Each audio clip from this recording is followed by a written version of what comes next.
This week, Governor Kathy Hochul announced millions more in funding for school districts across New York State. It's meant to help them meet the state's mandate to transition bus fleets to completely electric fleets by 2035. How much of an impact will this have locally? Well, Natalie Kutchko reports from Greece Central.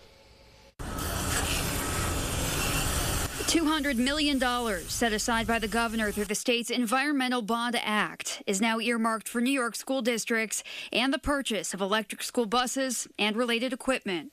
Under the state's mandate, starting in 2027, all districts will be required to buy only electric buses and fully transition their fleets by 2035. The funding definitely helps, but in summary, I think it's just a drop in the bucket with how much districts are really going to have to spend to make this initiative work. David Richardson oversees student operations for Greece Central Schools. He estimates the district will have to put forth anywhere from $120 to $150 million toward an all-electric bus fleet. Right now, the district hasn't purchased any. The big question, he says, where will that money come from? It's got to come from somewhere within the budget, and our fear is it's going to come from students and in the classroom. Back in March, the Greece School Board unanimously approved spending over $5 million for the purchase of diesel and gas buses, 30 of them. So with a state mandate on the line, you might be wondering why that is. Well, as Richardson explains, there is a multitude of factors. We don't have the infrastructure.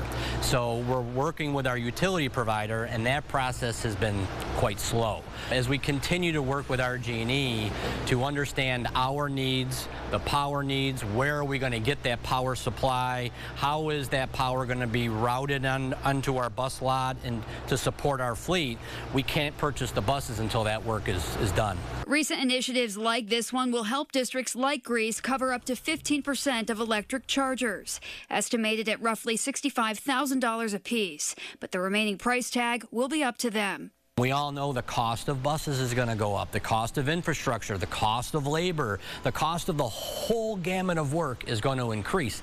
That's today's dollars. This initiative is between 2027 and 2035. Phase 3, or that work that's going to be done in 2033, is going to have a much higher cost than 2028.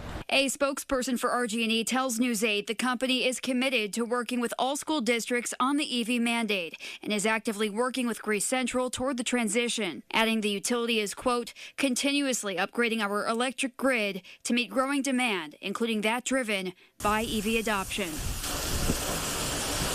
Reporting in Greece, Natalie Kutchko, News 8.